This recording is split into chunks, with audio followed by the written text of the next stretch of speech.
श्री वाहिगुरु साहिब जी। जग और न जाहे महातम मैं, अवतार ओ जग रियान कियो। तिनके दुख कोटक दूर गए, मथुरा जिन अमृत नाम पियो। एह पद्धत ते मत चुकह रे मन, भेद बभेद न जान बियो। पुर तछ हृदय गुर अर्जन कै, हर पूरन ब्रह्म निवास लियो। सूरज किरण मिले, जल का जल हुआ राम। ज्योति ज्योत रली, संपूर्ण थिया राम। ज्योति ज्योत रली, संपूर्ण थिया राम। वाहिगुरु जी का खालसा, वाहिगुरु जी की फतेह। गुरु की गरीब नवाज साध संगत जी, सतगुरु धन साहिब श्री गुरु ग्रंथ साहिब जी महाराज की किरपा सदका आप विशेष इन्हां शहीदी समागमां विच हाज़री भर रहे हो। हजूर गुरु अर्जन देव सच्चे पातशाह जी महाराज की शहादत नूं याद करदिआं प्रणाम करदिआं घल्लूकारा जून 1984 शहीदां नूं याद करदिआं आप सतसंगत विच बैठ करके कीर्तन कथा का आनंद मान रहे हो। दास ने प्रकरण आरंभ किया सी, समा सीमित है। कल दे शाम दे दीवान की हाज़री मैं नहीं भर सकांगा, क्योंकि कल शाम नूं मेरी वापसी है। दोपहर दे दीवान विच सिंघां ने कथा का समा रखिया है, तो दोपहर की हाज़री भर करके फिर आप संगतां तो आग्या लै करके तख्त साहिब जी की सेवा विच मैं परत जावांगा। समा बहुत थोड़ा है, केवल हजूर गुरु अर्जन देव सच्चे पातशाह जी की शहादत की बात कहांगा। हजूर की शहादत ने सिखां नूं नवां सबक दिता। सच्चे पातशाह जदों चंदू की कैद विच सन ते यासा दीयां सजावां महाराज जी नूं दित्तियां गईयां। यासा की सजा वो हुंदी है जिस दे विच खून का तुबका धरती ते ना डिगे, अग दे नाल सजा दित्ती जावे, उस नूं यासा की सजा कहा जाता है इस्लाम दे अंदर। सच्चे पातशाह जी महाराज पहले दिन बचन किया जो चंदू नाल, फिर महाराज जी पहले दिन भी उबलदी देग दा हजूर ने सेक सहारिया, पर कोई बचन नहीं किया। शाम तक महाराज सच्चे पातशाह नूं देग विच उबालिया गया। हजूर नूं कहंदा कि मेरी गल दा जवाब दिओ। सच्चे पातशाह जी महाराज ने कोई उत्तर नहीं दिता। फिर दूसरे दिन सच्चे पातशाह जी महाराज नूं तत्ती तवी ते बिठाया गया, जिहड़ी लाल सुरख अग वर्गी करके सिपाहियां नूं हुक्म दिता कि इन्हां नूं पकड़ करके इस लोह ते बिठाया जावे। हजूर आप चौंकड़े तो उठ करके सच्चे पातशाह जी उस तत्ती लोह ते असवार होए। ऐसा हजूर ने ये दर्दनाक साका अपने सिखां दे सामने सब कुछ वरताया। भाई आवाज़ आउंदी है पिछों, बेनती है आप शांति बख्शोगे तां ही मैं सतगुरां दी उस्तत विच आप जी नूं कोई बेनती सुना सकांगा। बेनती है आप शांति बख्शो, क्योंकि वक्ता एकाग्र ना रहे श्रोता एकाग्र नहीं हो सकता। हजूर जिस समय तत्ती तवी ते असवार होण लगे, महाराज सच्चे पातशाह जी नूं तवी ते असवार हुंदियां वेख भाई पुराणे कोलों रिहा नहीं गया ते पैरां विच बेड़ियां सी, तुर नहीं सी सकदे ते धरती दे उत्ते रींगदे होए गुरु साहब वल नूं वधण लगे। उच्ची उच्ची बोल उठे आ हजूर ये साडे शरीर किहड़े काम आउणगे। महाराज मेरा शरीर तत्ती तवी ते पवे ते आप मेरे शरीर ते चरण रख लो। सिपाहियां ने घड़ीस के डंडे मार के भाई पुराणे नूं फिर डेड़ी विच सिट दिता।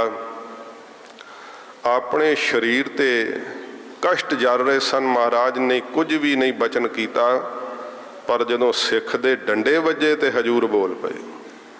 महाराज कहंदे भाई पुराणा मार क्यों खाना है। सच्चे पातशाह मैथों अखां नाल नहीं वेखिया जांदा, आप जी दे शरीर ते मैं कष्ट नहीं सहार सकदा। हजूर ने कहा भाई पुराणा ये वाहिगुरू दा हुक्म है, ये भाणा है साडा, इसे तरह ही वरतना है।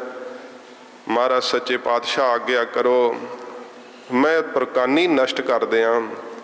हजूर ने कहा भाई पुराणा भाणा मनण तो वड्डी शक्ति नहीं कोई हुंदी। हजूर ने आग्या भी कीती है ना, भाणे जेवड़ अवर ना दात। गरीब नवाज सच्चे पातशाह जी महाराज ने जदों भाई पुराणे नूं ये आग्या कीती ते भाई पुराणा कहंदा महाराज मैथों बर्दाश्त नहीं हुंदा।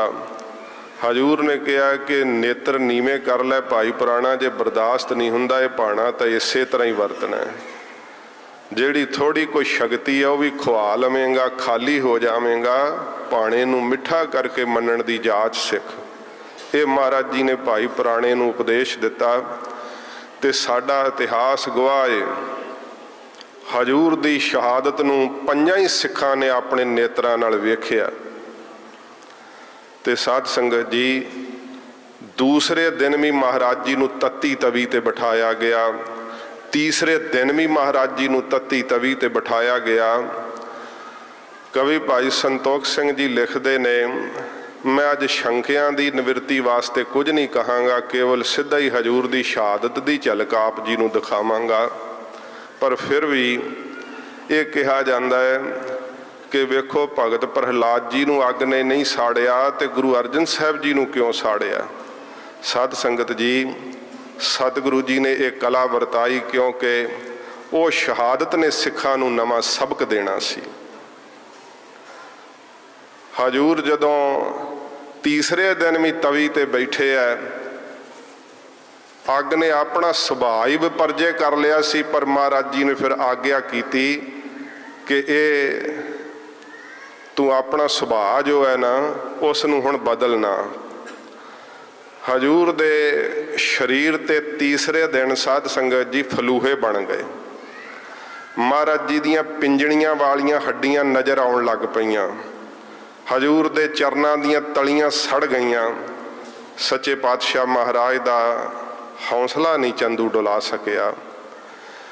जदों तीसरा दिन बीतिया तो उस इतिहास ने जिक्र किया है कि साईं मियाँ मीर जी नूं उदों पता लगा तो साईं जी उस वक्त गुरु साहब जी का दर्शन करने वास्ते आए। जदों हजूर दा शरीर तकिया तो साईं जी बेहोश हो के डिग पे सी। सच्चे पातशाह जी महाराज दे चरनां विच बेनती की, महाराज आप अल्लाह दा रूप हो, सब कुछ तुहाडे हथ विच है, इन्ना अपने शरीर ते कष्ट क्यों। महाराज जी ने कहा साईं जी कदे तुसां ही पुछया सी कि ब्रह्म ज्ञानी दी परिभाषा की हुंदी है। रागी सिंह शब्द पढ़ रहे सन, ब्रह्म ज्ञानी सद जीव है नहीं मरता। शरीर जन्मदा है, शरीर मर जाता है। ब्रह्म ज्ञानी अपने आप नूं शरीर नहीं समझते, उन्होंने अपने असल स्वरूप नूं जान लिया हुंदा है। ਹਜੂਰ ਨੇ ਕਿਹਾ ਨਾ, ਮਨ ਸਾਚਾ ਮੁਖ ਸਾਚਾ ਸੋਏ, ਅਵਰ ਨਾ ਪੇਖਾ ਏਕਸ ਬਿਨ ਕੋਏ, ਨਾਨਕ ਇਹ ਲੱਛਣ ਬ੍ਰਹਮ ਗਿਆਨੀ ਹੋਏ। ਇਹ ਨਿਸ਼ਾਨੀ ਹੁੰਦੀ ਹੈ ਬ੍ਰਹਮ ਗਿਆਨੀ ਦੀ। ਹਜੂਰ ਨੂੰ ਉਸ ਤਵੀ ਵਿੱਚੋਂ ਵੀ ਨਿਰੰਕਾਰ ਦਾ ਹੀ ਸਪਰਸ਼ ਹੈ। ਇਹ ਸਾਧ ਸੰਗਤ ਜੀ ਕੇਵਲ ਕਹਿਣ ਮਾਤਰ ਨਹੀਂ। ਸਾਈਂ ਮੀਆਂ ਮੀਰ ਜੀ ਨੂੰ ਸਤਿਗੁਰੂ ਜੀ ਨੇ ਕਿਹਾ ਸੀ ਕਿ ਸਾਈਂ ਜੀ ਸਾਡੀ ਨਿਗਾਹ ਨਾਲ ਤੱਕ ਕੇ ਵੇਖੋ, ਇਹ ਤੁਹਾਨੂੰ ਦਵੈਸ਼ ਦਿਖੀ ਹੈ, ਤੁਹਾਨੂੰ ਵੱਖਰਾਪੁਣਾ ਦਿਸਿਆ ਹੈ। ਮਹਾਰਾਜ ਜੀ ਨੇ ਉੱਥੇ ਸ਼ਬਦ ਕਹੇ ਸਨ ਜਦੋਂ ਸਾਈਂ ਜੀ ਨੇ ਸ਼ੰਕਾ ਕੀਤੀ ਸੀ, ਬ੍ਰਹਮ ਗਿਆਨੀ ਕੈ ਧੀਰਜ ਏਕ, ਜਿਉਂ ਬਸਦਾ ਕਉ ਖੋਦੈ ਕਉ ਚੰਦਨ ਲੇਪ। ਕਿਹਾ ਮਹਾਰਾਜ ਧਰਤੀ ਵਰਗਾ ਧੀਰਜ ਬ੍ਰਹਮ ਗਿਆਨੀ 'ਚ ਹੁੰਦਾ ਹੈ? ਹਜੂਰ ਕਹਿੰਦੇ ਹਾਂ ਸਾਈਂ ਜੀ, ਕੇਵਲ ਬਾਣੀ ਉਚਾਰੀ ਨਹੀਂ, ਸਰੀਰ ਤੇ ਟੁਕਾ ਕੇ ਦਿਖਾਵਾਂਗੇ। ਤੇ ਮਹਾਰਾਜ ਜੀ ਨੇ ਫਿਰ ਕਿਹਾ ਸੀ, ਸਾਈਂ ਜੀ ਵੇਖੋ ਭਲਾ ਕੋਈ ਫਰਕ ਜਾਪਦਾ ਹੈ? ਨਹੀਂ ਹਜੂਰ। ਸੱਚੇ ਪਾਤਸ਼ਾਹ ਜੀ ਮਹਾਰਾਜ ਨੇ ਕਿਹਾ ਸੀ, ਬ੍ਰਹਮ ਦੀਸੈ ਬ੍ਰਹਮ ਸੁਣੀਐ, ਏਕ ਏਕ ਵਖਾਣੀਐ, ਨਾ ਕੋ ਬੈਰੀ ਨਹੀਂ ਬੇਗਾਨਾ, ਸਗਲ ਸੰਗ ਹਮਕੋ ਬਨ ਆਈ। ਇਹ ਸੱਚੇ ਪਾਤਸ਼ਾਹ ਜੀ ਮਹਾਰਾਜ ਨੇ ਉਪਦੇਸ਼ ਦਿੱਤਾ। ਤੇ ਸਾਈਂ ਮੀਆਂ ਮੀਰ ਜੀ ਨੇ ਪੁੱਛਿਆ, ਹਜੂਰ ਆਪ ਜੀ ਨੂੰ ਇਹ ਕੀ ਤੱਤੀ ਤਵੀ ਦਾ ਸੇਕ ਨਹੀਂ ਪਾਉਂਦਾ? ਅੰਗਿਆਰਾਂ ਵਰਗਾ ਤੱਤਾ ਰੇਤਾ ਆਪ ਦੇ ਸੀਸ ਤੇ ਪਿਆ ਮਹਾਰਾਜ, ਇਹ ਸੇਕ ਆਪ ਨੂੰ ਨਹੀਂ ਪਾਉਂਦਾ? ਹਜੂਰ ਨੇ ਬਚਨ ਕਹੇ ਸੀ, ਸਾਈਂ ਜੀ ਸਾਨੂੰ ਇਹ ਤੱਤੀ ਤਵੀ ਇਉਂ ਮਹਿਸੂਸ ਹੋ ਰਹੀ ਹੈ ਜਿਵੇਂ ਅੰਮ੍ਰਿਤ ਸਰੋਵਰ ਦੇ ਠੰਡੇ ਜਲ ਵਿੱਚ ਬੈਠੇ ਹੋਈਏ। ਇਹ ਤੱਤਾ ਰੇਤਾ ਅੰਗਿਆਰਾਂ ਵਰਗਾ ਸ਼ੀਸ਼ ਤੇ ਪੈਂਦਾ ਇਉਂ ਮਹਿਸੂਸ ਹੋ ਰਿਹਾ ਹੈ ਜਿਵੇਂ ਗੁਰਸਿੱਖ ਸਾਡੇ ਸੀਸ ਤੇ ਚੌਰ ਕਰਦੇ ਹੋਣ। ਇਹ ਇੱਕ ਜੀ ਅਵਸਥਾ ਹੈ ਗੁਰੂ ਅਰਜਨ ਦੇਵ ਸੱਚੇ ਪਾਤਸ਼ਾਹ ਜੀ ਮਹਾਰਾਜ ਦੀ। ਸਾਧ ਸੰਗਤ ਜੀ, ਦੇਸ਼ ਦੀ ਵੰਡ ਤੋਂ ਪਹਿਲਾਂ ਦਾ ਬਚਨ ਹੈ। ਹਜੂਰ ਦਾ ਸ਼ਹੀਦੀ ਦਿਹਾੜਾ ਮਨਾ ਰਹੇ ਸੀ। ਕਿਸੇ ਸਾਧੂ ਨੇ ਆ ਕਰਕੇ ਉੱਥੇ ਬਾਹਰ ਡੇਰਾ ਲਾਇਆ, ਡੇਰਾ ਸਾਹਿਬ, ਤੇ ਕੁਝ ਸੰਗਤਾਂ ਸਾਧੂ ਜਾਣ ਕੇ ਸਤਿਕਾਰ ਕਰਨ ਲੱਗੀਆਂ। ਤੇ ਉਹ ਕਹਿੰਦਾ, ਹਮ ਗੁਰੂ अर्जन साहब से कम नहीं है, हम में भी ब्रह्म ज्ञान हो चुका है, दुख सुख में हमारी बिरती निर्लेप है, धूप शाम हम एक सा मानते हैं। ਸਿੰਘਾਂ ਨੂੰ ਪਤਾ ਲੱਗਾ, ਲੰਗਰ ਵਿੱਚ ਸੇਵਾ ਪਏ ਕਰਦੇ ਸਨ। ਕਹਿਣ ਲੱਗੇ, ਸੰਤ ਜੀ ਗੁਰੂ ਘਰ ਸਭ ਵਾਸਤੇ ਖੁੱਲ੍ਹਾ ਹੈ, ਲੰਗਰ ਛਕੋ, ਜੋ ਮਰਜ਼ੀ ਇੱਥੋਂ ਪ੍ਰਾਪਤ ਕਰੋ, पर गुरु साहब की बराबरी करने की कोशिश ना करो। तो कहता अगों, क्या कमी आपको प्रतीत होती है हम में? ਸਿੰਘਾਂ ने फिर उठा लिया अंदर लंगर च जिथे प्रशादे बनते सी चक के लाए। कहने संत जी आ तत्ती लो ते जरा हाथ धर के दिखाओ। फिर हाथ पछाह नूं खित जात सी, कहता नहीं ये शक्ति हम में नहीं है। फिर गुरु अर्जन साहब की बराबरी भाई गल्लां नाल किवें हो सकती है? चंदोए ला लैने, ओहो जियां चौरां करा लैणियां ते बड़ियां सौखियां, पर सतगुरु की रीस नहीं कोई कर सकता। धन गुरु अर्जन देव सच्चे पातशाह जी महाराज की बाबत चंदू दे घर जिहड़ी नूंह सी ना ओहदी, वो किसी सिख की लड़की सी। उन्होंने भी पता लगा कि मेरा सहुरा बड़ा पापी है ते जिन्हां नूं असीं अपने इष्ट वांग पूजदे आ, साडे इष्ट देव ने, उन्हां उत्ते बड़ा कहर ढा रिहा है। उन्हें भी सिपाहियां नूं गहणे दिते। रात के समय वो भी दर्शन करन आई ते कुछ जल आदक ले आई सी छकण वास्ते। हजूर ने प्रवान नहीं किया ते उन्हें नमस्कार की। आख्या, महाराज मैं पापी दे घरे विआही हुई नूंह आ ओहदी, सच्चे पातशाह आपदे सिख दी पुत्री हाँ, जन्म तो ही महाराज गुरसिखी दा संस्कार है। हजूर आप दी बाणी पढ़न वाले सिख हाँ, महाराज मैथों बर्दाश्त नहीं हुंदा। सतगुरु जी ने कहा कि पुत्र तू इस घर दे रहण दे लायक ही नहीं हैगी। परसों नूं असीं सचखंड बराजणा, जपजी साहब दा पाठ करी, तैनूं नाल ही सचखंड लै जांगे। ये हजूर ने बचन कहे इतिहास विच अंकित ने। सच्चे पातशाह जी महाराज दे दर्शन कर वो घर नूं वापस परत गई। अन्न पानी जल पानी छकना उस भी बंद कर दिता। ते साध संगत जी चौथा दिन सी। गरीब नवाज सच्चे पातशाह जी महाराज दे सारा दिन सीस ते अंगियारां वर्गा रेता पैंदा रहा। ਹਜੂਰ ਤੱਤੀ ਤਵੀ ਤੇ ਬੈਠੇ ਰਹੇ। ਗਰਮੀ ਦੀ ਇੰਨੀ ਸਖਤ ਰੁੱਤ, ਜਦੋਂ ਕਿ ਦੇਸ਼ ਦੀ ਧਰਤੀ ਤੇ ਇੰਨੀ ਡਾਢੀ ਗਰਮੀ ਪੈਂਦੀ ਹੈ ਕਿ ਪਸ਼ੂ ਪੰਛੀ ਵੀ ਉਸ ਸਮੇਂ ਛਾਵਾਂ ਵੱਲ ਨੂੰ ਤੇ ਪਾਣੀ ਵੱਲ ਨੂੰ ਦੌੜਦੇ ਹੈ। ਤੇ ਗਰੀਬ ਨਵਾਜ ਸਤਿਗੁਰੂ ਜੀ ਨੇ ਇਹ 4 ਦਿਨ ਨਾ ਆਪਣੇ ਮੁਖ ਵਿੱਚ ਪਾਣੀ ਦੀ ਬੂੰਦ ਪਾਈ ਹੈ, ਨਾ ਅੰਨ ਦਾ ਦਾਣਾ ਪਾਇਆ, ਨਾ ਹਜੂਰ ਨੇ ਅੜਾਸ ਲਾ ਕਰਕੇ ਢੇਸ ਲਾ ਕਰਕੇ ਆਰਾਮ ਵੀ ਨਹੀਂ ਕੀਤਾ। ਜੋ ਚੰਦੂ ਕਹਿ ਗਿਆ ਸੀ ਨਾ ਕਿ 2.5 ਲੱਖ ਦੇਣਾ ਮੰਨਣ ਤੇ ਫਿਰ ਪਾਣੀ ਪੀਣ ਨੂੰ ਦੇਣਾ, ਫਿਰ ਰੋਟੀ ਖਾਣ ਨੂੰ ਦੇਣੀ, ਫਿਰ ਢੋਲ ਆ ਕਰਕੇ ਆਰਾਮ ਕਰਨ ਵਾਸਤੇ ਆਗਿਆ ਦੇਣੀ। ਹਜੂਰ ਨੇ ਨਾ ਉਸ ਦਿਨ ਦਾ ਆਰਾਮ ਕੀਤਾ ਹੈ, ਨਾ ਸੱਚੇ ਪਾਤਸ਼ਾਹ ਨੇ ਕੋਈ ਜਲ ਦੀ ਬੂੰਦ ਛਕੀ ਹੈ, ਨਾ ਅੰਨ ਦਾ ਦਾਣਾ ਮੁਖ ਵਿੱਚ ਪਾਇਆ ਹੈ। ਹਜੂਰ ਦੇ ਸਰੀਰ ਤੇ ਇਹੋ ਜਿਹਾ ਕਸ਼ਟ ਢਾਇਆ ਹੈ, ਸਾਰੇ ਸਰੀਰ ਤੇ ਫਲੂਹੇ ਬਣੇ ਹੋਏ ਹੈ, ਪਰ ਮਹਾਰਾਜ ਦਾ ਚਿਹਰਾ ਲਾਲੋ ਲਾਲ ਪ੍ਰਤਾਪ ਦੇ ਸਹਿਦ ਦਗਦਾ ਹੈ। ਚੰਦੂ ਨੇ ਜਦੋਂ ਵੇਖਿਆ ਕਿ ਹੁਣ ਤਾਂ ਕੋਈ ਚਾਰਾ ਹੋਰ ਰਿਹਾ ਹੀ ਨਹੀਂ, ਸਰੀਰ ਦਾ ਅੰਤ ਨੇੜੇ ਆ ਗਿਆ, ਫਿਰ ਉਸਨੇ ਸੋਚਿਆ ਕਿ ਇਹਨਾਂ ਨੂੰ ਧਰਮ ਪਿਆਰਾ ਹੈ ਤੇ ਇਸ ਤਰ੍ਹਾਂ ਕਰਾਂ ਕਿ ਧਰਮ ਤੋਂ ਇਹਨਾਂ ਨੂੰ ਡੁਲਾ ਕਰਕੇ, ਧਰਮ ਤੋਂ ਹੀਣਿਆ ਕਰਕੇ ਮਾਰਨ ਦਾ ਡਰ ਦੇਵਾਂ, ਫਿਰ ਸ਼ਾਇਦ ਡਰ ਜਾਣ ਤੇ ਮੇਰੀ ਗੱਲ ਮੰਨ ਲੈਣ। ਇਸ ਨੇ ਆਪਣੇ ਸਿਪਾਹੀਆਂ ਨੂੰ ਹੁਕਮ ਚਾੜਿਆ। ਹਜੂਰ ਸੁਣ ਰਹੇ ਸੀ। ਕਹਿਣ ਲੱਗਾ ਕੋਈ ਅੱਜ ਮਰੀ ਹੋਈ ਗਾਂ ਲੱਭ ਲਓ, ਉਹਦਾ ਚਮੜਾ ਉਤਾਰ ਕੇ ਲਿਆਓ, ਗਿੱਲਾ ਰੱਖੋ ਸਾਰੀ ਰਾਤ। ਸਵੇਰੇ ਇਹਨਾਂ ਦਾ ਸਰੀਰ ਗਊ ਦੇ ਚਮੜੇ ਵਿੱਚ ਮੜ ਕੇ ਧੁੱਪੇ ਰੱਖੋ। ਜਿਵੇਂ ਜਿਵੇਂ ਚਮੜਾ ਆਕੜੇਗਾ ਤਿਵੇਂ ਤਿਵੇਂ ਸਰੀਰ ਆਕੜੇਗਾ ਤੇ ਇਹਨਾਂ ਦੀ ਮ੍ਰਿਤਿੂ ਹੋਵੇਗੀ। ਹਜੂਰ ਨੇ ਵੀ ਸੁਣਿਆ। ਰਾਤ ਲੰਘ ਗਈ। 5ਵੇਂ ਦਿਨ ਦੀ ਸਵੇਰ ਸੀਗੀ। ਲਾਹੌਰ ਦੇ ਸਿੱਖਾਂ ਨੇ 5 ਦਿਨ ਆਪਣੇ ਘਰਾਂ ਵਿੱਚ ਅੱਗ ਨਹੀਂ ਬਾਲੀ। ਜੇ ਹਜੂਰ ਨੇ ਕੁਝ ਨਹੀਂ ਛਕਿਆ ਤੇ ਲਾਹੌਰ ਦੇ ਸਿੱਖਾਂ ਨੇ ਵੀ ਅੰਨ ਦਾਣਾ ਮੁਖ ਵਿੱਚ ਨਹੀਂ ਪਾਇਆ। ਕੋਠਿਆਂ ਦੀਆਂ ਛੱਤਾਂ ਤੇ ਇੱਕ ਦੂਸਰੇ ਦੇ ਘਰਾਂ ਵਿੱਚ ਫਿਰਦੇ ਹੋਏ ਸੂਹਾਂ ਲੈਂਦੇ ਕਿ ਹਜੂਰ ਦਾ ਕੋਈ ਪਤਾ ਲੱਗਾ। ਹਰ ਇੱਕ ਸਿੱਖ ਕਹਿੰਦਾ ਕਿ ਮਹਾਰਾਜ ਹਵੇਲੀ ਵਿੱਚ ਅੰਦਰ ਪਤਾ ਨਹੀਂ ਚੰਦੂ ਕੀ ਕਹਿਰ ਢਾ ਰਿਹਾ ਹੈ। ਸਭ ਦੀਆਂ ਨਿਗਾਹ ਉਸ ਹਵੇਲੀ ਦੇ ਦਰਵਾਜ਼ੇ ਤੇ ਲੱਗੀਆਂ। ਸਿੱਖਾਂ ਦਾ ਮਨ ਕਰਦਾ ਕਿਤੇ ਇਹ ਦਰਵਾਜ਼ੇ ਟੁੱਟੀ ਜਾਣ। ਅੰਦਰ ਕੀ ਹੋ ਰਿਹਾ ਕਿਸੇ ਨੂੰ ਕੁਝ ਨਹੀਂ ਪਤਾ। ਜਦੋਂ ਸਵੇਰ ਹੋਈ, ਚੰਦੂ ਆਇਆ ਤਿਆਰੀ ਕਰਕੇ। ਗਊ ਦਾ ਚਮੜਾ ਤਿਆਰ ਕਰਕੇ ਮੰਗਵਾ ਲਿਆ ਗਿਆ ਸੀਗਾ। ਜਿਸ ਸਮੇਂ ਉਸਨੇ ਇਹ ਹੁਕਮ ਚਾੜਨਾ ਸੀ, ਸੱਚੇ ਪਾਤਸ਼ਾਹ ਜੀ ਮਹਾਰਾਜ ਆਪਣੀ ਰਸਨਾ ਤੋਂ ਬੋਲੇ।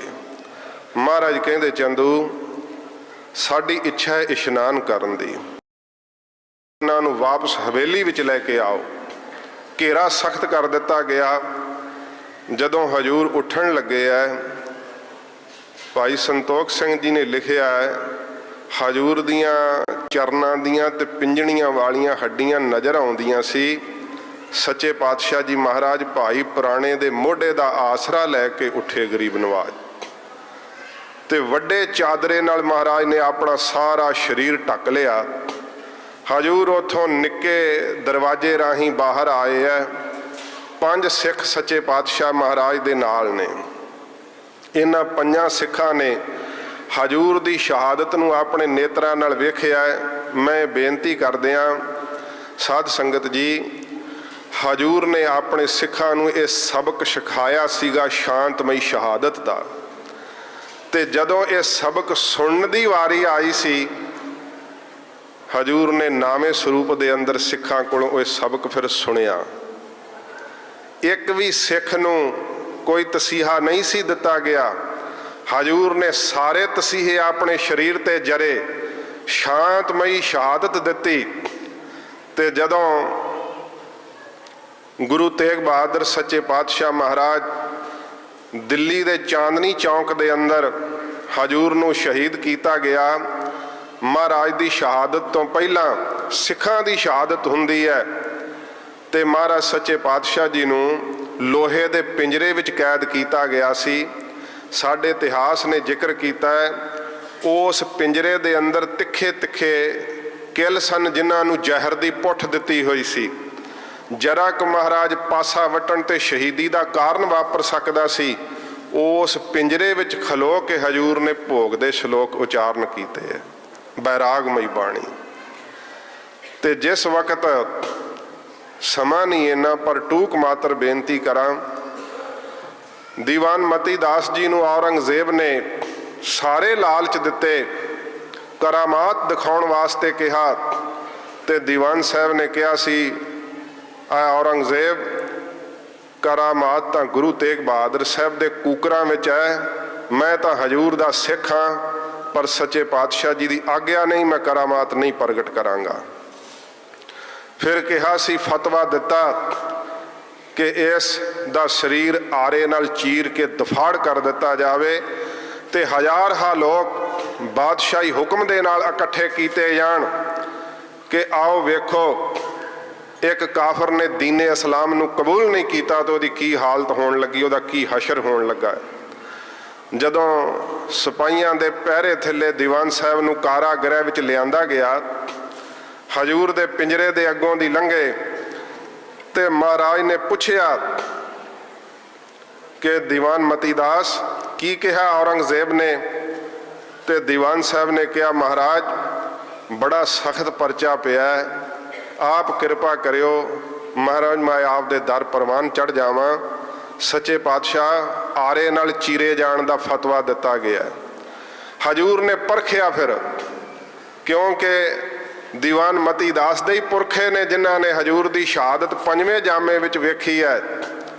महाराज ने कहा मती दास तेरे शरीर अंदर ऐसी शक्ति प्रवेश करेगी, कड़ियां टुट जाणगियां, धरती दा राज भोगेगा, सारे सुख भोगेगा, जा चलिया जा। दीवान साहब ने तिस समय नेत्र नीवे करके बेनती की, महाराज मैनू ये शहादत तो वांझा ना करो, मेरा ये नाशवंत शरीर अपने दर ते प्रवान कर लवो।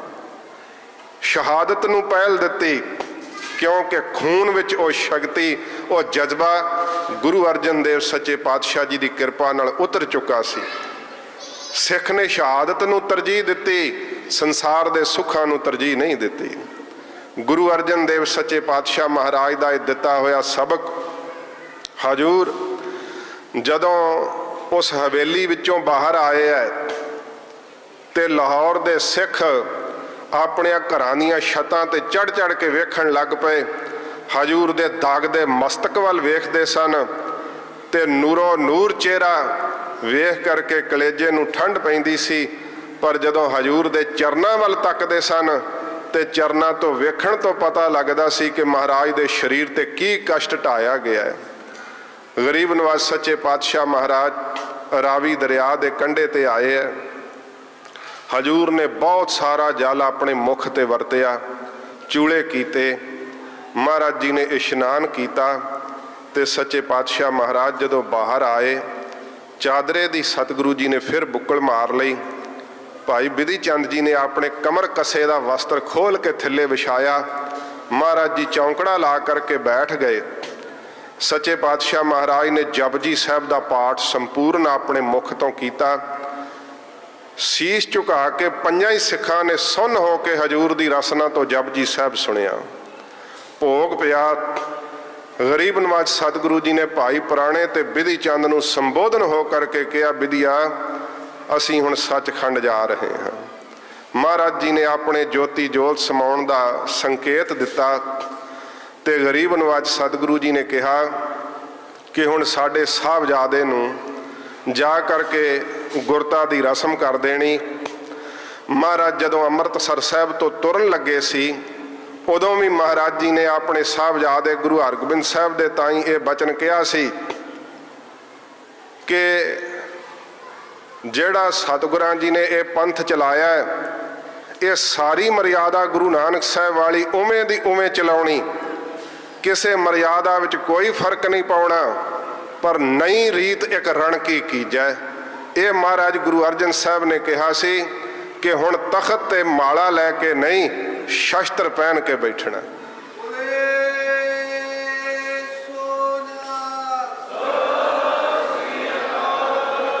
ते तुरदियां होया हजूर ने कहा सी कि बाबा बुढ़ा साहब जी का कदे बचन नहीं मोड़ना। ਜੋ ਵੀ ਇਹ ਕਹਿਣ ਇਹਨਾਂ ਦੇ ਹੁਕਮ ਵਿੱਚ ਸੀਸ ਝੁਕਾਉਣਾ।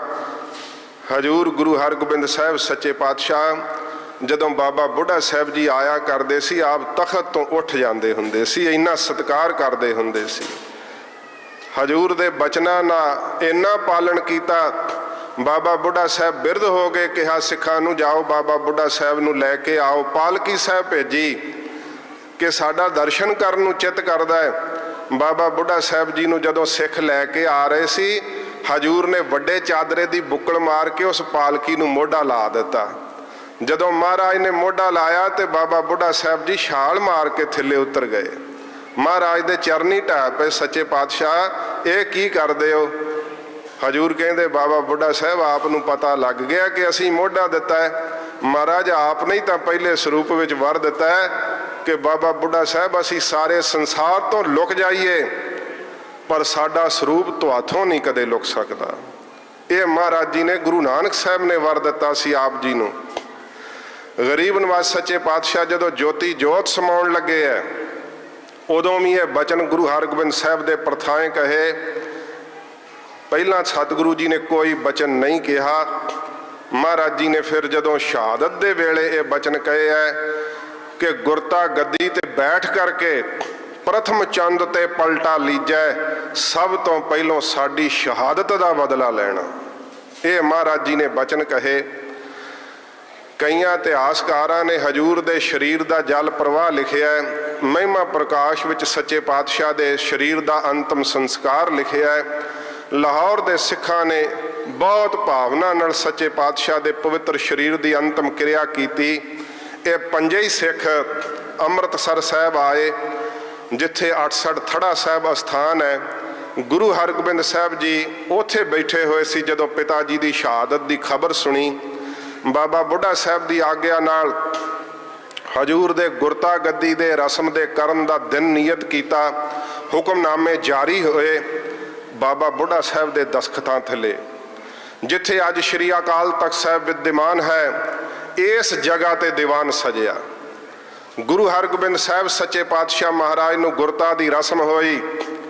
ਜਦੋਂ ਮੰਜੀ ਸਾਹਿਬ ਜੋ ਗੁਰੂ ਨਾਨਕ ਸਾਹਿਬ ਤੋਂ ਚਲਿਆ ਆਉਂਦਾ ਸੀ, ਮਾਲਾ ਜੋ ਗੁਰੂ ਨਾਨਕ ਸਾਹਿਬ ਤੋਂ ਚਲੀ ਆਉਂਦੀ ਸੀ, ਗੁਰੂ ਹਰਗੋਬਿੰਦ ਸਾਹਿਬ ਸੱਚੇ ਪਾਤਸ਼ਾਹ ਦੀ ਆਯੂ ਉਸ ਸਮੇਂ 11 ਸਾਲ ਦੀ ਸੀ ਜਦੋਂ ਮਹਾਰਾਜ ਗੁਰਤਾ ਦੇ ਤਖਤ ਤੇ ਵਿਰਾਜਮਾਨ ਹੋਏ ਹੈ। ਸੱਚੇ ਪਾਤਸ਼ਾਹ ਜੀ ਮਹਾਰਾਜ ਤਖਤ ਤੋਂ ਉੱਠੇ ਹੈ। ਹਜ਼ੂਰ ਨੇ ਉਸ ਮੰਜੀ ਸਾਹਿਬ ਨੂੰ ਮੱਥਾ ਟੇਕਿਆ, ਮਾਲਾ ਨੂੰ ਮੱਥਾ ਟੇਕਿਆ। ਕਿਹਾ ਬਾਬਾ ਬੁੱਢਾ ਸਾਹਿਬ ਜੀ ਹੁਣ ਇਹ ਮੰਜੀ ਸਾਹਿਬ ਤੇ ਮਾਲਾ ਤੋਸ਼ੇ ਖਾਨੇ ਵਿੱਚ ਜਮ੍ਹਾਂ ਕਰ ਦਿਓ। ਹੁਣ ਇਸ ਮਾਲਾ ਨੂੰ ਨਹੀਂ ਅਸੀਂ ਧਾਰਨ ਕਰਨਾ। ਸੱਚੇ ਪਾਤਸ਼ਾਹ ਮਹਾਰਾਜ ਨੇ ਵੱਡਿਆਂ ਸਤਿਗੁਰਾਂ ਦੀ ਉਹ ਧਰੋਹਰ ਜਾਣ ਕੇ ਤੋਸ਼ੇ ਖਾਨੇ ਵਿੱਚ ਜਮ੍ਹਾਂ ਕਰ ਦਿੱਤੀ ਤੇ ਹਜ਼ੂਰ ਗੁਰਤਾ ਗੱਦੀ ਦੇ ਤਖਤ ਤੇ ਮੀਰੀ ਤੇ ਪੀਰੀ ਦੀਆਂ ਸ੍ਰੀ ਸਾਹਿਬਾਂ ਪਹਿਨ ਕਰਕੇ ਸਤਿਗੁਰੂ ਸੁਭਾਏਮਾਨ ਹੋਏ।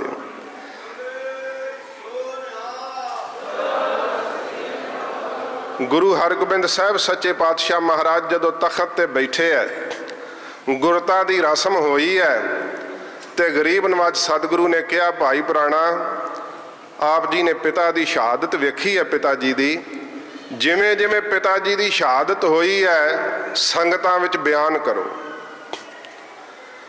ਗੁਰੂ ਹਰਗੋਬਿੰਦ ਸਾਹਿਬ ਸੱਚੇ ਪਾਤਸ਼ਾਹ ਜੀ ਦੇ ਕੋਲ ਖਲੋ ਕਰਕੇ ਭਾਈ ਪੁਰਾਣਾ ਜੀ ਨੇ ਆਈ ਹੋਈ ਸਰਬੱਤ ਸੰਗਤ ਦੇ ਸਾਹਮਣੇ ਹਜ਼ੂਰ ਗੁਰੂ ਅਰਜਨ ਸਾਹਿਬ ਦਾ ਸ਼ਹੀਦ ਹੋਣਾ ਛੋਟੀ ਬਾਤ ਨਹੀਂ। ਮੈਂ ਕੱਲ ਵੀ ਬੇਨਤੀ ਕੀਤੀ ਸੀ, ਹਜ਼ੂਰ ਦੀ ਸ਼ਹਾਦਤ ਨਾਲ ਸਿੱਖਾਂ ਦੇ ਦਿਲ ਦਹਿਲ ਗਏ ਸੀ, ਡਰ ਗਏ ਸਨ ਸਿੱਖ ਕਿ ਗੁਰੂ ਅਰਜਨ ਸਾਹਿਬ ਜੀ ਮਹਾਰਾਜ ਨੂੰ ਇੰਨੀ ਬੇਰਹਿਮੀ ਨਾਲ ਜੇ ਹਕੂਮਤ ਸ਼ਹੀਦ ਕਰ ਸਕਦੀ ਹੈ, ਆਮ ਬੰਦੇ ਦੀ ਕੀ ਹਾਲਤ ਹੋਵੇਗੀ। ਡਰੇ ਹੋਏ ਸਹਿਮੇ ਹੋਏ ਸਿੱਖ ਵੇਖ ਰਹੇ ਸੀ ਹੁਣ ਕਿਵੇਂ ਹੋਊਗਾ।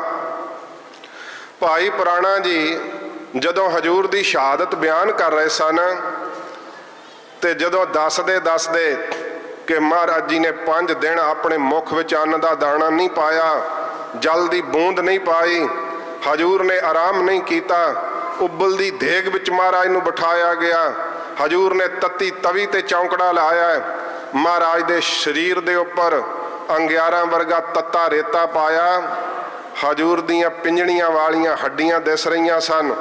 ਭਾਈ ਪੁਰਾਣਾ ਕਹਿੰਦੇ ਹਜੂਰ ਦੇ ਸਾਰੇ ਸਰੀਰ ਦੇ ਉੱਤੇ ਫਲੂਹੇ ਬਣ ਗਏ। ਜਦੋਂ ਭਾਈ ਪੁਰਾਣਾ ਇਸ ਤਰ੍ਹਾਂ ਰੌਂਗਟੇ ਖੜੀ ਕਰਨ ਵਾਲੀ ਸ਼ਹਾਦਤ ਸੰਗਤਾਂ ਵਿੱਚ ਸੁਣਾ ਰਹੇ ਸਨ, ਸਾਡਾ ਇਤਿਹਾਸ ਕਹਿੰਦਾ ਹੈ ਗੁਰੂ ਹਰਗੋਬਿੰਦ ਸਾਹਿਬ ਜੀ ਮਹਾਰਾਜ ਦੇ ਤਖਤ ਤੇ ਬੈਠਿਆਂ ਹੋਇਆਂ ਡੌਲੇ ਫੜਕਣ ਲੱਗ ਪਏ। ਮਹਾਰਾਜ ਜੀ ਦੇ ਨੇਤਰ ਜਿਹੜੇ ਭਰਵੱਟੇ ਸੀ ਕਮਾਨ ਵਾਂਗ ਚੜ ਗਏ। ਹਜੂਰ ਨੂੰ ਵੀਰ ਰਸ ਆਇਆ। ਬੱਦਲ ਜਿਵੇਂ ਗਰਜਦਾ ਐਵੇਂ ਸਤਿਗੁਰੂ ਦੀ ਰਸਨਾ ਖੁੱਲੀ ਹੈ। ਮੈਂ ਸਿਆਟਲ ਦੇ ਵਿੱਚ ਕਥਾ ਕਰਦਾ ਸਾਂ। ਕਿਸੇ ਗੁਰਮੁਖ ਪ੍ਰੇਮੀ ਨੇ ਕਿਹਾ ਜੀ ਗੁਰੂ ਹਰਗੋਬਿੰਦ ਸਾਹਿਬ ਜੀ ਇਵੇਂ ਨਹੀਂ ਕਹਿ ਸਕਦੇ। ਜੇ ਤੇ ਅਸੀਂ ਆਪਣੀ ਬੁੱਧੀ ਨਾਲ ਗੁਰੂ ਸਾਹਿਬ ਨੂੰ ਮਾਪਣ ਲੱਗ ਪਏ, ਗੁਰੂ ਸਾਹਿਬ ਫਿਰ ਗੁਰੂ ਸਾਹਿਬ ਨਹੀਂ ਹੋ ਸਕਦੇ। ਮਹਾਰਾਜ ਸਾਡੀ ਬੁੱਧੀ ਤੋਂ, ਸਾਡੇ ਸੰਕਲਪਾਂ ਵਿਕਲਪਾਂ ਤੋਂ ਪਰੇ ਹੈ। ਮਹਾਰਾਜ ਬੇਅੰਤ ਹਨ, ਅਨੰਤ ਹਨ। ਸੱਚੇ ਪਾਤਸ਼ਾਹ ਜੀ ਨੇ ਜੇ ਇਹ ਵਾਕ ਨਾ ਕਹੇ ਹੁੰਦੇ, ਅੱਜ ਸਿੱਖਾਂ ਅੰਦਰ ਅਣਖ ਤੇ ਗੈਰਤ ਨਾ ਹੁੰਦੀ, ਅੱਜ ਸਿੱਖਾਂ ਅੰਦਰ ਵੀਰਤਾ ਨਾ ਹੁੰਦੀ, ਕਿਉਂਕਿ ਸਿੱਖ ਸਹਿਮੇ ਹੋਏ ਸੀ, ਡਰੇ ਹੋਏ ਸੀ। ਹਜੂਰ ਤਖਤ ਤੋਂ ਉੱਠ ਪਏ। 11 ਸਾਲ ਦੀ ਆਜੂ, ਮੁਖ ਤੇ ਦਾੜਾ ਨਹੀਂ ਸੀ ਉਤਰਿਆ। ਮਹਾਰਾਜ ਨੇ ਹਰਮੰਦਰ ਸਾਹਿਬ ਵੱਲ ਮੁਖ ਕੀਤਾ, ਦੋਵੇਂ ਬਾਜੂਆਂ ਉੱਪਰ ਨੂੰ ਉਠਾਈਆਂ। ਹਿੰਦੁਸਤਾਨ ਦੇ ਆਵਾਮ ਦੇ ਲੋਕ ਵੇਖ ਰਹੇ ਸੀ, ਗੁਰੂ ਨਾਨਕ ਸਾਹਿਬ ਤੋਂ ਵਰਸੋਏ ਹੋਏ ਸਿੱਖ ਵੇਖ ਰਹੇ ਸੀ। ਮਹਾਰਾਜ ਜੀ ਨੇ ਤੇ ਸਮੇਂ ਇਹ ਵਾਕ ਕਹੇ, ਮੈਂ ਕੋਲੋਂ ਨਹੀਂ ਕਹਿਣ ਲੱਗਾ, ਇਤਿਹਾਸ ਵਿੱਚ ਅੰਕਿਤ ਨੇ, ਸਾਡੇ ਮੂਲ ਗ੍ਰੰਥਾਂ ਵਿੱਚ ਅੰਕਿਤ ਨੇ।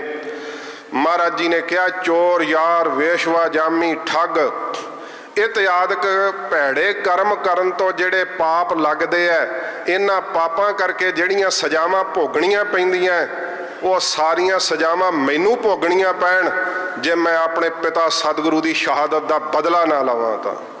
ਇਹ ਮਹਾਰਾਜ ਜੀ ਨੇ ਉਸ ਭਰੇ ਇਕੱਠ ਵਿੱਚ ਕਿਹਾ ਤੇ ਚੰਦੂ ਦੀ ਨੱਕ ਵਿੱਚ ਨਕੇਲ ਨਾ ਪਾਈ ਤਾਂ।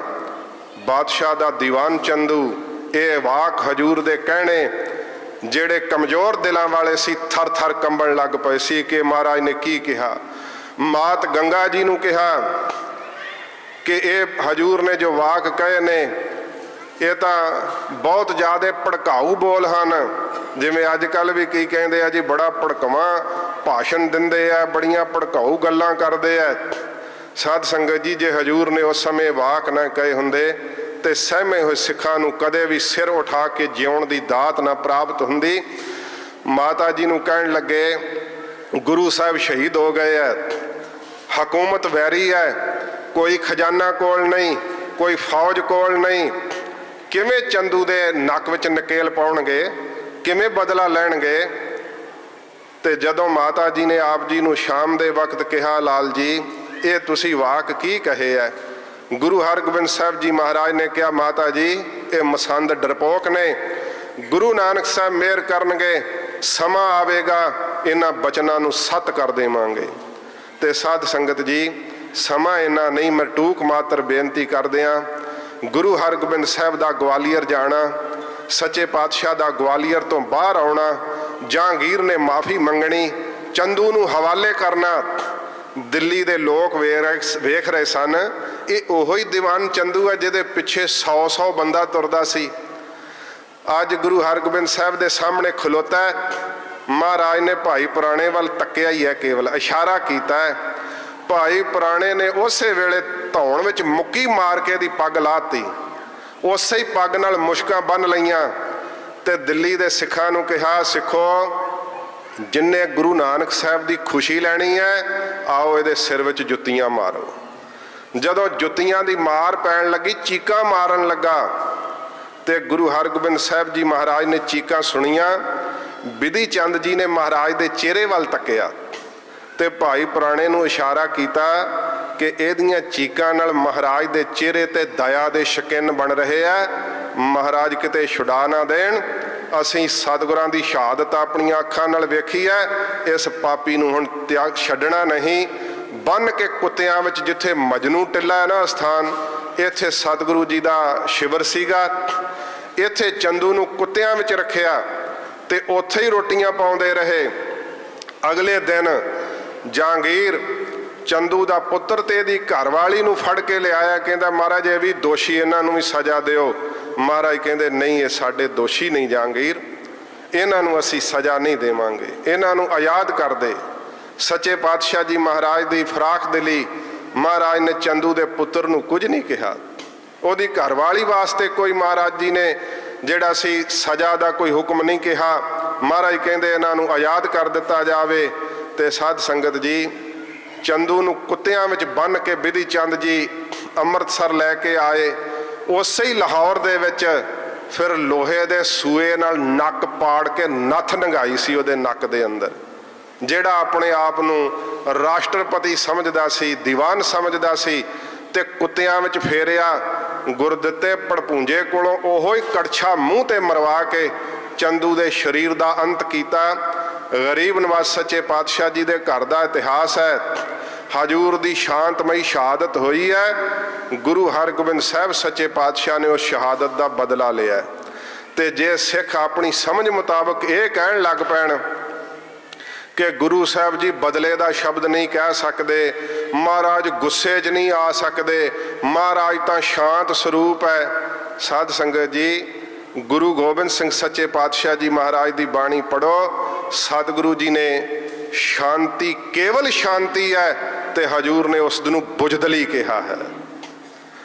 ਅਸੀਂ ਐਸੇ ਸ਼ਾਂਤੀ ਦੇ ਪੁਜਾਰੀ ਨਹੀਂ ਆ ਕਿ ਸਾਡੇ ਸਾਹਮਣੇ ਧੀਆਂ ਭੈਣਾਂ ਦੀ ਇੱਜ਼ਤ ਲੁੱਟੀ ਜਾਵੇ, ਗਰੀਬ ਮਾਰ ਹੋਵੇ, ਅਸੀਂ ਕਹੀਏ ਜੀ ਅਸੀਂ ਤਾਂ ਮਾਲਾ ਫੇਰਨ ਵਾਲੇ ਸੰਤਾਂ। ਹਜੂਰ ਨੇ ਕਿਹਾ ਅਕਾਲ ਪੁਰਖ ਨੂੰ ਸੰਬੋਧਨ ਹੁੰਦਿਆਂ, ਹੇ ਰਬ, ਹੇ ਸੱਸ, ਹੇ ਕਰੁਣਾ ਨਿਧ, ਮੇਰੀ ਅਬੈ ਬਿਨਤੀ ਸੁਣ ਲੀਜੈ, ਔਰ ਨਾ ਮੰਗਤ ਹਾਂ ਤੁਮ ਤੇ ਕਛ, ਚਾਹਤ ਹਾਂ ਚਿਤ ਮੈਂ ਸੋਈ ਕੀਜੈ। ਸੱਚੇ ਪਾਤਸ਼ਾਹ ਨੇ ਇਹਨਾਂ ਦੋਵਾਂ ਨਾਵਾਂ ਨਾਲ ਕਿਉਂ ਚੇਤੇ ਕੀਤਾ? ਕਿਉਂਕਿ ਚੰਦਰਮਾ ਕੇਵਲ ਠੰਡਾ ਹੈ, ਸੂਰਜ ਕੇਵਲ ਗਰਮ ਹੈ। ਗਰੀਬ ਨਵਾਜ਼ ਸਤਿਗੁਰੂ ਜੀ ਨੇ ਸਾਨੂੰ ਨਾਮ ਦੀ ਸ਼ਾਂਤੀ ਵੀ ਦਿੱਤੀ ਹੈ ਤੇ ਸ਼ਸਤਰ ਵਿਦਿਆ ਸਿਖਾ ਕੇ ਮਹਾਰਾਜ ਨੇ ਜ਼ੁਲਮ ਨੂੰ ਨਾਸ਼ ਕਰਨ ਲਈ ਵੀਰ ਰਸ ਵੀ ਦਿੱਤਾ ਸੱਚੇ ਪਾਤਸ਼ਾਹ ਨੇ। ਇਹ ਦੋਹਾਂ ਹੀ ਸਾਧ ਸੰਗਤ ਜੀ ਪੱਖਾਂ ਦੇ ਨਾਲ ਖਾਲਸਾ ਸੰਪੂਰਨ ਹੁੰਦਾ ਹੈ। ਗਰੀਬ ਨਵਾਜ਼ ਸਤਿਗੁਰੂ ਜੀ ਨੇ ਜਦੋਂ ਇਹ ਬਖਸ਼ਿਆਂ ਸਾਡੇ ਤੇ ਕੀਤੀਆਂ, ਸ਼ਸਤਰ ਵਿਦਿਆ ਸਤਿਗੁਰੂ ਨੇ ਸਾਨੂੰ ਦਿੱਤੀ ਹੈ, ਉਹ ਇਸੇ ਕਰਕੇ ਦਿੱਤੀ ਹੈ ਕਿ ਕੇਵਲ ਸ਼ਾਂਤ ਰਹੋਗੇ, ਤੁਹਾਨੂੰ ਜ਼ਾਲਮ ਰੌਂਗਦੇ ਜਾਣਗੇ। ਤੁਹਾਡੇ ਕੋਲੋਂ ਵੀਰ ਰਸ ਵੀ ਹੋਵੇ ਜਿਸ ਦੇ ਨਾਲ ਤੁਸੀਂ ਆਪਣੀ ਸ਼ਾਂਤੀ ਨੂੰ ਕਾਇਮ ਰੱਖ ਸਕੋ। ਹਜੂਰ ਗੁਰੂ ਅਰਜਨ ਦੇਵ ਸੱਚੇ ਪਾਤਸ਼ਾਹ ਜੀ ਮਹਾਰਾਜ ਦੀ ਸ਼ਹਾਦਤ, ਸਾਧ ਸੰਗਤ ਜੀ, ਸਿੱਖਾਂ ਨੂੰ ਮਹਾਰਾਜ ਸੱਚੇ ਪਾਤਸ਼ਾਹ ਜੀ ਨੇ ਇਹ ਗਰੀਬ ਨਵਾਜ਼ ਨੇ ਸਿੱਖਿਆ ਤੇ ਸਬਕ ਦ੍ਰਿੜ ਕਰਵਾਇਆ ਕਿ ਜਿੱਥੇ ਸ਼ਾਂਤੀ ਰੱਖਣੀ ਉੱਥੇ ਸੱਚੇ ਪਾਤਸ਼ਾਹ ਜੀ ਮਹਾਰਾਜ ਨੇ ਹੱਕਾਂ ਨੂੰ ਲੈਣ ਦੀ ਵੀ ਜਾਚ ਸਿਖਾਈ। ਗਰੀਬ ਨਵਾਜ਼ ਨੇ ਸਿਰ ਉਠਾ ਕੇ ਜਿਉਣ ਦਾ ਮਾਣ ਬਖਸ਼ਿਆ। ਸ੍ਰੀ ਅਕਾਲ ਤਖਤ ਸਾਹਿਬ ਦੀ ਰਚਨਾ ਕੀਤੀ ਤੇ ਸੱਚੇ ਪਾਤਸ਼ਾਹ ਜੀ ਮਹਾਰਾਜ ਦਾ ਪਵਿੱਤਰ ਜੀਵਨ ਹੈ। ਮੈਂ ਸਮਾਪਤੀ ਕਰਨ ਲੱਗਿਆ। ਹਜੂਰ ਨੇ 4 ਮਹਾਯੁੱਧ ਕਰਕੇ ਮੁਗਲ ਸਲਤਨਤ ਦੇ ਦੰਦ ਖੱਟੇ ਕਰ ਦਿੱਤੇ ਸੀ। ਲੱਖਾਂ ਦੀ ਗਿਣਤੀ ਵਿੱਚ ਫੌਜ ਚੜ੍ਹ ਕੇ ਆਉਂਦੀ ਸੀ। ਹਜੂਰ ਦੇ ਕੋਲ 100ਵਾਂ ਦੀ ਗਿਣਤੀ ਵਿੱਚ ਸਿੱਖ ਸੂਰਮੇ ਸਨ। ਗਰੀਬ ਨਵਾਜ਼ ਸੱਚੇ ਪਾਤਸ਼ਾਹ ਮਹਾਰਾਜ ਨੇ ਕਿਸੇ ਵੀ ਯੁੱਧ ਨੂੰ ਰਾਤ ਨਹੀਂ ਪੈਣ ਦਿੱਤੀ। ਸੂਰਜ ਦੇ ਅਸਤ ਹੋਣ ਤੋਂ ਪਹਿਲਾਂ ਹੀ ਮਹਾਰਾਜ ਯੁੱਧ ਨੂੰ ਫਤਿਹ ਕਰ ਦਿਆ ਕਰਦੇ ਸਨ। ਅਖੀਰ ਸ਼ਾਹਜਹਾਂ ਨੇ ਜਦੋਂ ਚੌਥੀ ਜੰਗ ਵਿੱਚ ਕਰਾਰੀ ਹਾਰ ਖਾਧੀ ਸੀ ਤੇ ਹਜੂਰ ਵੱਲ ਨੂੰ ਮੁੱਖ ਕਰਕੇ ਮੱਥਾ ਟੇਕ ਦਿੱਤਾ ਸੀ ਕਿ ਅੱਜ ਤੋਂ ਬਾਅਦ ਮਹਾਰਾਜ ਤੁਹਾਡੇ ਤੇ ਚੜ੍ਹਾਈ ਨਹੀਂ ਕਰਾਂਗਾ। ਸੱਚੇ ਪਾਤਸ਼ਾਹ ਜੀ ਮਹਾਰਾਜ ਦਾ ਇਹ ਸ਼ਹੀਦੀ ਦਿਹਾੜਾ ਆਪ ਮਨਾ ਰਹੇ ਹੋ। ਕੱਲ੍ਹ ਨੂੰ ਜੋ ਦੁਪਹਿਰ ਦਾ ਦੀਵਾਨ ਹੈ ਉਹਦੇ ਵਿੱਚ ਸਾਧ ਸੰਗਤ ਜੀ ਮੈਂ ਘੱਲੂਘਾਰੇ ਦੇ ਸ਼ਹੀਦਾਂ ਨੂੰ ਯਾਦ ਕਰਦਿਆਂ ਕੁਝ ਬਚਨ ਕਹਾਂਗਾ। ਉਸ ਤੋਂ ਬਾਅਦ ਆਪ ਜੀ ਤੋਂ ਆਗਿਆ ਲਵਾਂਗਾ। ਹੋਈਆਂ ਭੁੱਲਾਂ ਬਖਸ਼ ਲੈਣੀਆਂ, ਅੱਗੇ ਵਾਸਤੇ ਸਮਤ ਬਖਸ਼ਣੀ। ਵਾਹਿਗੁਰੂ ਜੀ ਕਾ ਖਾਲਸਾ, ਵਾਹਿਗੁਰੂ ਜੀ ਕੀ ਫਤਿਹ।